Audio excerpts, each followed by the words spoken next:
funny. We were just commenting on how awesome it would be if we performed in sequence, right? What would you call this? They're like a little Stretch disco ball? Yeah, I don't even know. Sequence. Yeah. Yeah, I don't know how to call that. I Or would, like, can you imagine? depict them as more like, because sequins have like the little holes, right? Yeah, you're right. I would think of these as like little tiny disco. And I was It is very literally much watching you disco set up ball, the like- camera going like, what would we look like on stage with Like a this disco ball. outfit? Yeah, I'm like... Literally, you look like a disco ball, and that was the All it is intent. that we couldn't when I pull it bought off. it, I was like, I feel like a giant disco I ball. want to get one. You're of those. pulling it off. We couldn't. That was the point of us going, dude, we would look We'd have to so switch it up. dumb. Someone would have to have that exact same one on. Yeah. I want the one that zips all the way up, but I'd keep it down to here, unzipped. Yeah. I love that. Fucking sick. That would Yeah. be sick. All right, anyways. Yes. All We're right. distracted by Let's do this. the disco All ball. right. Can't all be of it. Yeah, I hear yeah. that all the time when I'm in the pit. You're so distracting. So distracting. You're so distracting. I'm like, and I'm wearing all black, and everybody's like, you're so distracting. I'm like, sorry? You're like Not 1,000 points of sorry. light. Not sorry. Okay. Hello, this is a New York State music interview. My name is Bethany Couture, and I am at the Vans Warped Tour in DC with Hoobastank. Hi. Hello. Thank you guys so much for taking the time to meet with me today. Thank you for taking the time to meet with us today. Yes. Oh my God, it's an honor and a pleasure to be in this amazing energy atmosphere. I've been crying happy tears all weekend because I just love this. I just want to start off by saying congratulations on your big anniversary. Like Our wedding anniversary? No, like it's 25 years ago. It is. Oh. The self-entitled album was recorded and released. I mean, that's It a was. big deal. Yeah, That's a That's big a fucking landmark. long time. Can I cuss on this? Absolutely. Okay. I think it's this November, 25 years ago, this November, our first album came out. Were you alive? I was. Yeah, it's 25 years since the world has heard of this band. Aside from a small little subset in LA, but yeah, it's I kind of a love long that. time. That is a long time, and that's absolutely amazing. Reflecting back, what part of your career you're most proud of?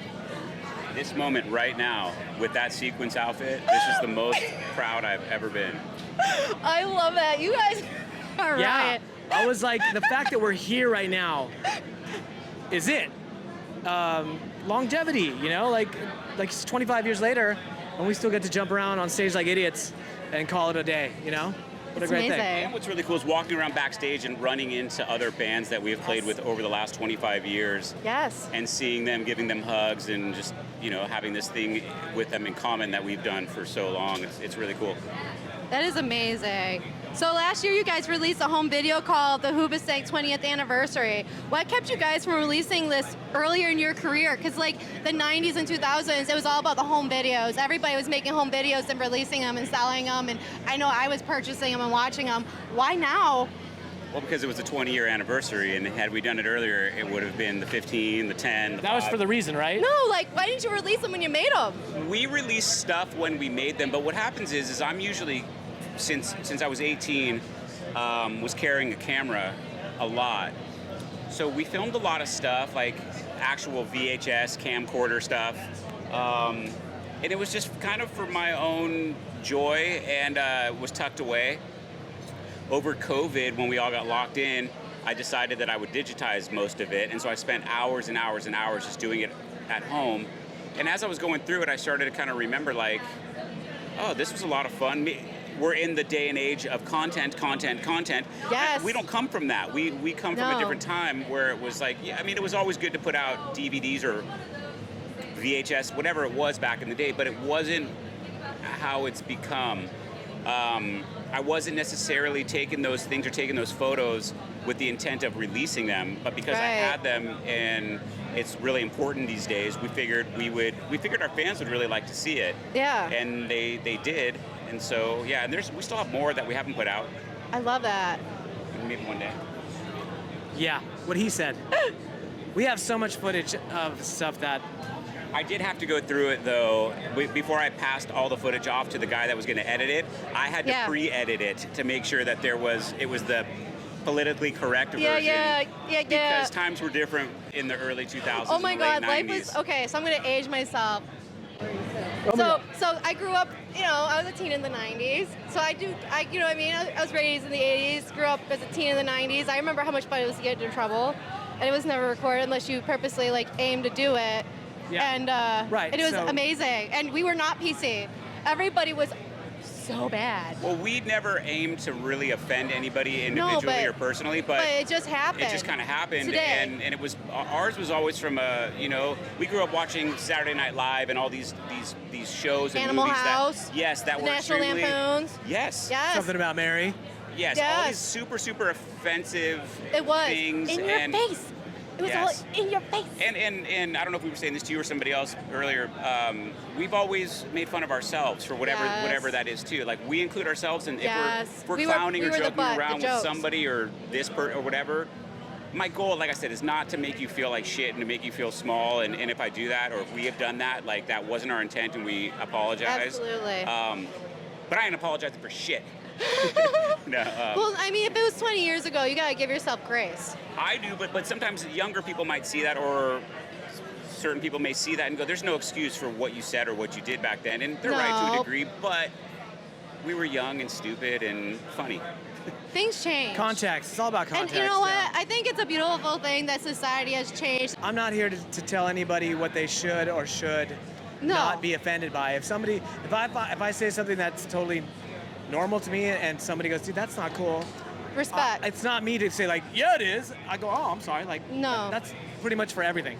Right. Like, I just mean reflecting back. Yeah, of course. For certain things. You gotta be like, able to. You gotta be give able to yourself look some grace sometimes, you know? Yeah. But no, it's all about learning and growing. I think that's why I said I think it's amazing that we've evolved in such a way. But yeah. So, what is one song in your discography that surprised you and how it turned out, for better or worse? back. The reason that that song, usually when you record an album, when you're all done, you'll sit around with management and record label and people, and they'll hypothesize on what they think the single will be and what will be the second single, and if you're lucky, the third single. Yeah. And I don't remember anyone choosing, at least within band and management, the song "The Reason" as a potential single. Yeah. So obviously it wasn't like on our radar, and obviously it wasn't something that we had planned to be as big Yeah. as it got. And then so obviously it was really, really, really good for our careers, but also at times it was very, very difficult to deal with a song that got bigger than the band. Ooh. You know? And up to that point in our careers, we kind of feel like we had control over the perception of the band. Oh. You know, like we are. Interesting. What you see is what you get, and then the music is what we put out, and it's all Yes. kind of what it is. We were in Yeah. control, and the perception within the band of the band Yeah. matched the fans' perception of the band. So it was like we were locked in. And then this song comes, and it gets so big, and we go from playing theaters with a bunch of teenagers and 20-year-olds and mosh pits and bodies flying everywhere, to playing these huge amphitheaters with young teen girls and their parents. Yeah. And it was at that point, like the cat was that we couldn't control Yeah. how people perceived us anymore. Yeah. And it was like, oh, they're just that band that band that has that big pop song.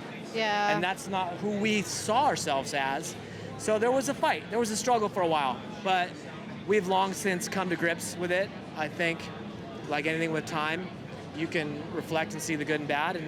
And I wouldn't change any of it, because I think the struggle with it it's good for us. Yeah. There's a saying in production: the bigger the production, the bigger the problems. Yeah, And the bigger the band, headaches. the bigger the band got, the bigger the target got on our backs. Yeah. Like more people liked us, but also more people didn't. So I think a lot of the younger people too at that time that had kind of found us on our first record, even though that record did really well, once we got to the point where you were saying where there was now people in their 40s at our shows, Yeah. the 20-year-olds were kind of looking at it like, this has switched a bit and it's not necessarily for us anymore because of this one song. But it is what it is, and it's been good. Yeah. So you guys are known for cosplaying for promotional purposes. What was your favorite cosplay outfit and why? are we known for that? I think so. I definitely saw something where you dressed up as like Ghostbusters, and there was a few other costumes I've seen you guys. Oh. Like, do you have? It was like for a promotion. Back in the day, we used to joke around, like pre-record deal and play shows in different costumes and different themes, you know? Superheroes, white trash barbecue, basketball players, you know, sports stuff. Like, That sounds so fun, though. yeah, it was for fun. It was never like, we got this great marketing idea. It's because we just were having fun. The Ghostbusters thing, we just covered the song for fun. Yeah. I love that. And a fan who ended up doing the video, right? Who shot the video, we shot a video for it, was a huge Ghostbusters fan, and he made all the props and everything, the outfits, and it was just for fun. Like anything, it was just for fun. If you want to see it, go on YouTube and check out Hoobastank Ghostbusters, and there's a video of us doing the song. So you're saying it was a happy accident? It wasn't intentional? It's always a happy accident. I love that. That's so cool. So reflecting back on your career, what do you think the reason is to your band's success? Who wrote that? You did, right? You wrote that? You didn't. I totally wrote my own questions. I'm an ass. You have it in quotes? Oh, jeez. I'm sure you got it a million times. It was just the first. Huh? This is the first time. What was the question? How dope is the reason? dope. What do you think the reason is to your band's success? One, dude. Should we answer that? Should we really answer that? I mean, you could. Or you could. If it's a serious question, I will. But if we're Purpose of the success of your band. I was just having a little bit of fun. that's fine. I think we know. Yeah, I don't know. What do you think it is? Well, you guys are amazing. There we go. Just be amazing. I think in the early days when we put out music, we were very fortunate to have that stuff land on regular radio before there was any type of satellite radio or internet radio. Yes. And radio was a huge thing then.